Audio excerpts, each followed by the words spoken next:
Hello friends, आज मैं बात करूंगा आप लोगों से फार्मास्यूटिकल मार्केटिंग के बारे में। एक ऐसी इंडस्ट्री जो कि हर वर्ष 6 से 8% की ग्रोथ रेट पे बढ़े जा रही है। ऐसी इंडस्ट्री जो कि पूरे विश्व को क्वालिटी अफोर्डेबल मेडिसिन डिस्ट्रीब्यूट कर रही है। और आपको ये जानकर भी खुशी होगी कि हमारी डोमेस्टिक मार्केट जो है वो $50 बिलियन की पहुंच चुकी है और अनुमान लगाया जा रहा है कि 2025 तक ये $65 बिलियन की हो जाएगी।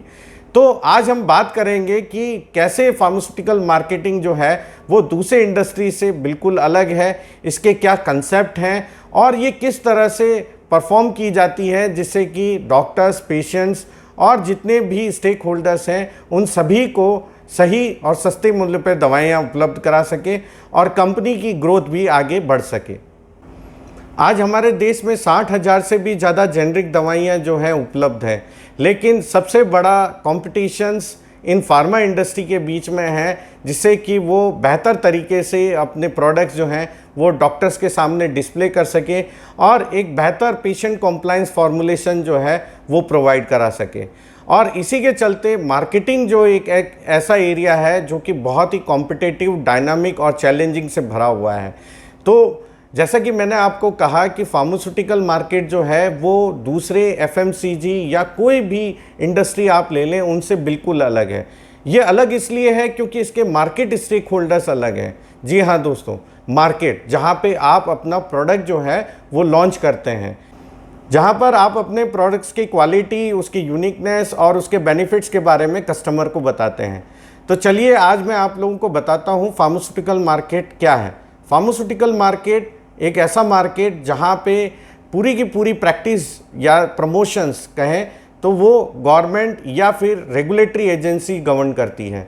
और यही नहीं, यहाँ पर आपका जो कस्टमर है वो डॉक्टर होता है, ना कि डायरेक्टली पेशेंट। क्योंकि जब भी आप बीमार हो जाते हैं या दवा लेनी पड़ती है तो डॉक्टर की सलाह पर ही वो दवा जो है आपको उपलब्ध कराई जाती है। और जब आप दवा खरीदने जाते हैं तो आपको केमिस्ट शॉप पे या फार्मेसी पे जाना होता है, जो कि फार्मासिस्ट एक लाइसेंस्ड पर्सन जो है वो आपको प्रोडक्ट उपलब्ध कराता है अपने शॉप पे।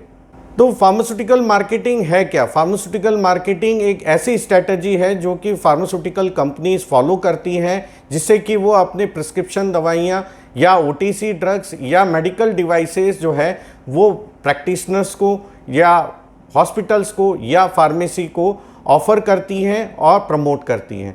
और यही नहीं, यदि अगर कोई नई दवा या फॉर्मुलेशन मार्केट में आती है तो उसके बारे में अच्छे से जानकारी जो है वो डॉक्टर्स तक उपलब्ध करवाती है।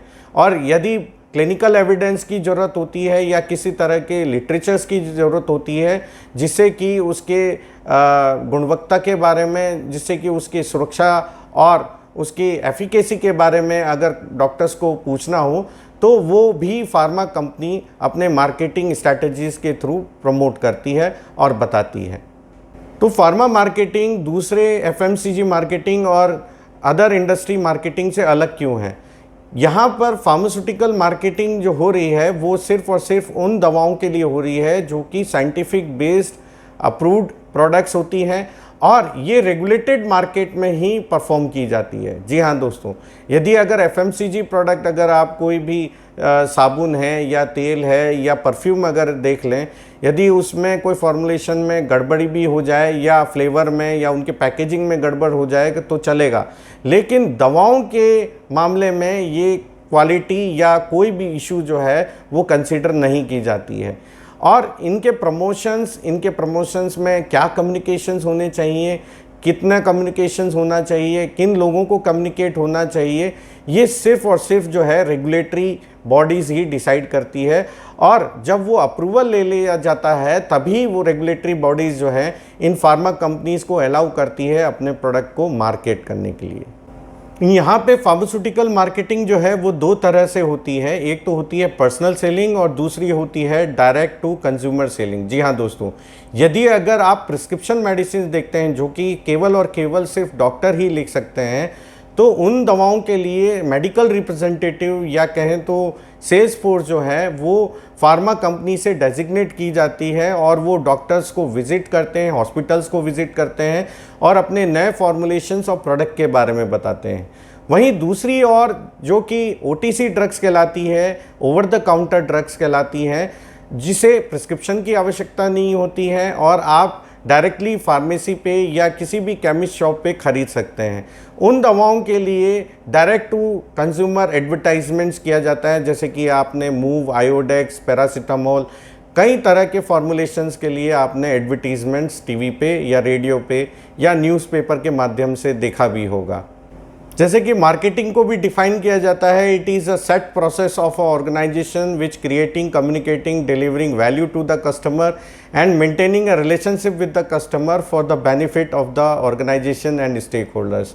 जी हाँ दोस्तों, यदि कोई भी फार्मा कंपनी अपना प्रोडक्ट या सर्विस मार्केट में लॉन्च करती है तो उसे पहले अवेयरनेस क्रिएट करना होता है और उस अवेयरनेस को क्रिएट करने के लिए वो कई तरह के प्रमोशन स्ट्रैटेजीज़ करती है। जिस तरह से आपने सुना भी होगा, डॉक्टर्स के लिए वो समय समय पे जो है वो CMEs कंडक्ट करवाती है, जहाँ पे डॉक्टर्स जो हैं नए फॉर्मुलेशंस और सर्विसेज के बारे में जानते हैं। और यही नहीं, उनके MR सेल्स रिप्रेजेंटेटिव जो हैं वो अपने विजुअल एड्स को लेकर या प्रोडक्ट सैंपल्स को लेकर डॉक्टर्स के साथ में डिस्कस करते हैं और उनके बेनिफिट्स, उनके क्वालिटीज़ और उनके इंडिकेशंस के बारे में भी डिस्कस करते हैं। अब हम बात करते हैं कि फार्मास्यूटिकल मार्केटिंग का स्कोप क्या है। तो स्कोप सबसे पहले, जैसे कि मैंने बताया कि जब भी कोई नया प्रोडक्ट लॉन्च होता है या कोई भी सर्विस जो है वो फार्मा कंपनी मार्केट में प्रोवाइड कराती है, तो उसके बारे में जानकारी देना, अवेयरनेस क्रिएट करना, ये एक सबसे पहला उद्देश्य होता है मार्केटिंग का। दूसरा उद्देश्य होता है मार्केट रिसर्च। जी हाँ दोस्तों, यदि अगर प्रोडक्ट लॉन्च कर दिया गया है मार्केट के अंदर में और पेशेंट्स को या डॉक्टर्स को उन प्रोडक्ट को लेके कुछ असमंजस है या उनके यूज़ को लेके, उनके बेनिफिट्स को लेके कुछ प्रॉब्लम है, तो कंपनी जो है वो मार्केट रिसर्च करके इस तरह के फीडबैक और उनसे सुझाव लेती है, जिससे कि वो बेहतर तरीके के प्रोडक्ट और सर्विस जो है अपने ग्राहकों को उपलब्ध करवा सके।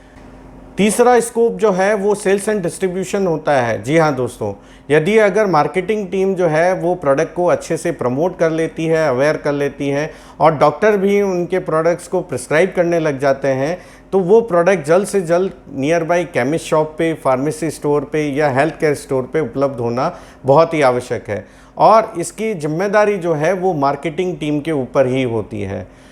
और चौथा जो स्कोप मैं बताऊंगा वो है एंगेजमेंट ऑफ दी की ओपिनियन लीडर या हेल्थ केयर प्रैक्टिशनर्स। जी हाँ दोस्तों, यदि अगर डॉक्टर्स जो हैं वो आपके प्रति लॉयल हो जाते हैं और प्रोडक्ट को लिखने लग जाते हैं, तो उन्हें समय समय पर अपने प्रोडक्ट के बारे में जानकारी देना या नए प्रोडक्ट के फॉर्मुलेशंस के बारे में जानकारी देने का जो जिम्मेदारी है वो भी मार्केटिंग टीम को करनी पड़ती है।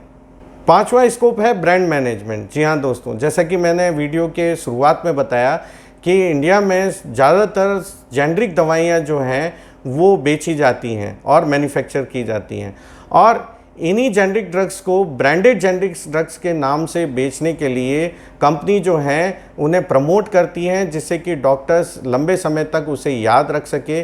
और यही नहीं, उनके लिए जगह जगह कैंपेनिंग, CMEs और प्रमोशन स्ट्रैटेजीज अप्लाई करती है, जिससे कि एक जेनरिक ड्रग जो है वो ब्रांडेड जेनरिक ड्रग से माना जाए। जैसे कि एक पैरासीटामोल जो है वो कालपोल नाम से भी जाना जाता है और डोलो 650 नाम से भी जाना जाता है। सिक्स्थ स्कोप है मार्केट, कंपटीशन, एक्सेस और इनोवेशंस। जी हाँ दोस्तों, यदि अगर बहुत सी कंपनियां सेम तरह की जेनरिक ड्रग्स जो हैं आपको उपलब्ध करवा रही हैं अपने अलग अलग ब्रांड नेम से, तो उसे किस तरह से मार्केट में पोजीशन करना है, किस तरह से उनके कॉम्पिटिटर्स जो हैं वो प्रोडक्ट लॉन्च कर रहे हैं और किस तरह के प्रोडक्ट लॉन्च कर रहे हैं, ये सभी जानकारियाँ जुटाने के लिए सेल्स और मार्केटिंग टीम वर्क करती है।